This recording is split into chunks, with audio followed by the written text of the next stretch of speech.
Hi hello எல்லாருக்கும் வணக்கம்.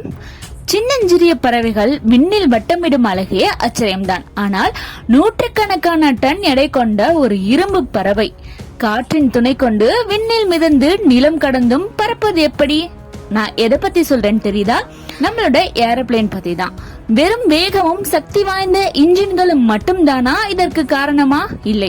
அந்த மகத்தான ரகசியம் அதன் இறக்கைகளின் வடிவத்திலும் பெர்னோலியின் விந்தையிலும் 4 அடிப்படை விசைகளின் சரியான சமநிலையிலும் தான் உள்ளது. அதை பத்தி தான் இந்த வீடியோல பார்க்க போறோம்.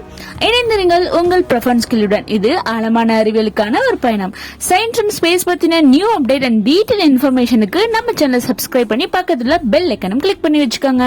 ஒரு விமானம் காற்றில் நிலைநிறுத்தப்பட்டு முன்னோக்கி செல்ல 4 விசைகள் சமநிலையில் இருக்க வேண்டும். அந்த விசைகள் என்னென்ன அப்படிங்கறத ஃபர்ஸ்ட் பார்த்தலாம். நம்பர் 1 என்ன அப்படின்னா தூக்கு விசை, அதாவது லிப்ட் அப்படின்னு சொல்லுவாங்க. இது விமானத்தை மேலே தூக்கும் விசை. 2வது வெயிட், அதாவது புவியீர்ப்பு விசை. இது பாத்தீங்கன்னா விமானத்தை கீழே இழுக்கும் விசை அப்படின்னு சொல்லப்படுது. 3வது முன்னுந்து விசை, அதாவது த்ரஸ்ட் அப்படி சொல்லுவாங்க. இன்ஜின்கள் மூலம் விமானத்தை முன்னோக்கி நகர்த்தும் விசை இது. 4வது இழுப்பு விசை, அதாவது டிராக் ஃபோர்ஸ் சொல்லுவாங்க. காற்றில் உள்ள எதிர்ப்பு விசை, அதாவது விமானத்தை பின்னோக்கி இழுக்கும் விசை அப்படின்னு சொல்லப்படுது. விமானம் தரையிலிருந்து கிளம்பி வானில் பறக்கும் செயல்முறை இந்த 4 விசைகளின் ஒருங்கிணைந்த செயல்பாட்டையே பொறுத்திருக்கு. அதாவது விமான நிலைய ஓடுதளத்தில், அதாவது ரன்வேல விமானத்தின் இன்ஜின்கள் அதிக வேகத்தில் இயக்கப்படுகின்றன. இது முன்னுந்து விசை, அதாவது த்ரஸ்ட் எனப்படும் பெரும் விசையை உருவாக்குகிறது. இது விமானத்தை மிக வேகமாக முன்னோக்கி தள்ளுகிறது. இந்த முன்னுந்து விசையின் காரணமாக விமானம் போதுமான வேகத்தை அடைந்தவுடன் தூக்கு விசை உருவாகிறது. இதுவே விமானம் மேலே எழும்புவதற்கு மிக முக்கிய காரணம். இந்த லிப்ட், அதாவது தூக்கு விசை எப்படி உருவாகிறது அப்படிங்கறத பார்க்கலாம். இதுக்குதான் பெர்னோலிஸ் தியரம் ரொம்பவே யூஸ்ஃபுல்லா இருக்கு. விமானத்தின் ரெக்கைகள் விசேஷமான வடிவில், அதாவது மேலே குவிந்தும் கீழே தட்டையாகவும் வடிவமைக்கப்பட்டுள்ளன. இறக்கையின் மீது காற்று மோதும் போது அது 2 பிரிவுகளாக பிரிகிறது. மேல் பகுதி வளைந்திருப்பதால் காற்று வேகமாக பயணிக்கிறது. இங்கு குறைந்த காற்றழுத்தம் உருவாகிறது, அதாவது லோ பிரஷர் கிரியேட் ஆகுது.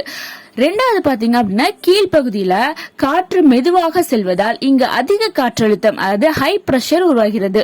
இதன் விளைவாக இந்த அதிக அழுத்த வேறுபாடு விமானத்தை மேல் நோக்கி தூக்குகிறது. இதுவே தூக்கு விசை ஆகும், அதாவது லிப்ட் ஃபோர்ஸ்.